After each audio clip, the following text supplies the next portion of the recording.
Inggris di Nusantara dimulai sejak 18 September 1811. Lord Minto, Gubernur Inggris di India, mengirim Letnan Jenderal Thomas Stamford Raffles sebagai penguasa Hindia Belanda yang berpusat di Batavia.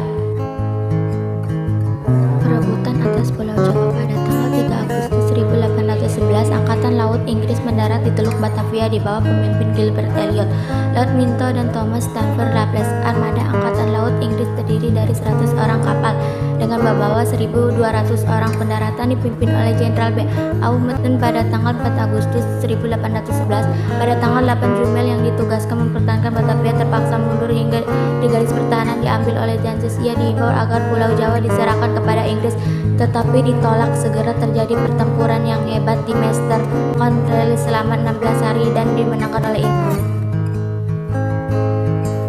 Perjanjian Tuntang. Pada tanggal 18 September 1811, Janssen terpaksa menyerahkan kepada Inggris. Ia mendatangi Perjanjian Tuntang yang isinya sebagai berikut: Pulau Jawa, Palembang, dan Makassar diserahkan kepada Inggris.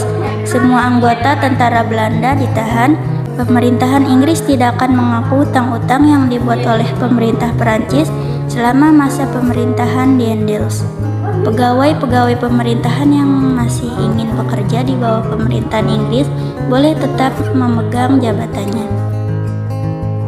Dengan adanya perjanjian Tuntang itu, sejak tanggal 17 September 1811, Belanda tidak memiliki kekuasaan di Indonesia. Lord Minto sebagai wakil pemerintah Inggris di India mengangkat Thomas Stamford Raffles sebagai letnan gubernur di Hindia Belanda. Wakilnya adalah Robert Rollo Gillespie, seorang kolonel yang kemudian dinaikkan pangkatnya pada tahun 1812 menjadi mayor jenderal.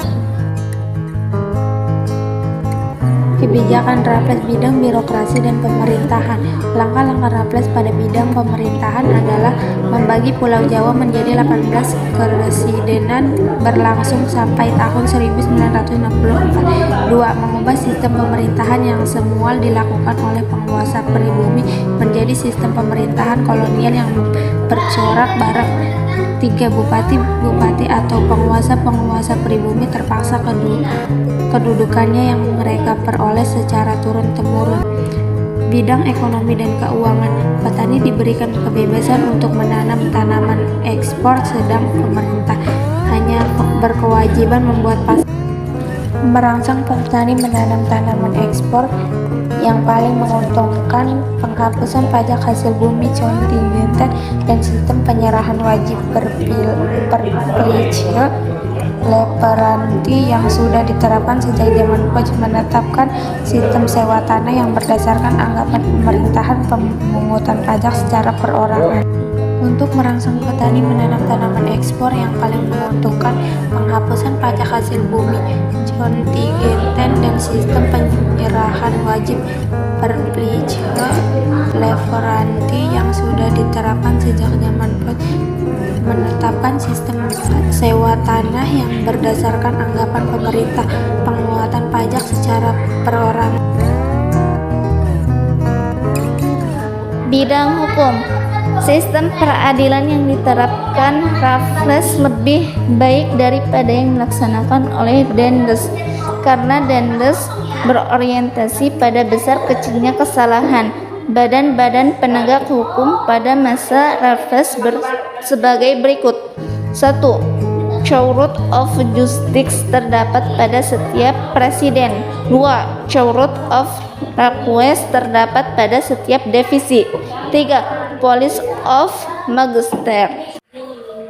Sosial bidang. Penghapusan kerja rodi, kerja paksa, dan penghapusan perbudakan. Tetapi dalam praktiknya ia melanggar undang-undang sendiri dengan melakukan kegiatan sejenis perbudakan. Peniadaan penyebang disakiti, yaitu hukuman yang sangat kejam dan melawan harimau. Bidang ilmu pengetahuan. 1. Ditulisnya buku berjudul History of Java di London pada tahun 1817 dan dibagi 2 jilid. 2. Ditulisnya buku berjudul History of the West Indian Archipelago di Edinburgh pada tahun 1820 dan dibagi 3 jilid. 3. Raffles juga aktif mendukung Batavia Endoscope, sebuah perkumpulan kebudayaan dan ilmu pengetahuan. 4. Ditemukan bunga Rafflesia Arnold. 5. Dirintisnya Kebun Raya Bogor. 6. Memindahkan prasasti Erlangga ke Calcut, India sehingga diberi nama Prasasti Calcutta. Akhir dari pemerintahan Raffles. Niat Raffles untuk meningkatkan kehidupan rakyat ternyata tidak berhasil dengan baik. Hal ini disebabkan ekonomi masyarakat desa pada waktu itu belum memungkinkan petani untuk memperoleh uang sebagai pengganti hasil bumi. Selain itu, para bupati dan petugas lainnya banyak yang korup. Akhirnya pada tahun 1815 Raffles kembali ke Inggris setelah Jawa dikembalikan ke Belanda setelah Perang Napoleon selesai.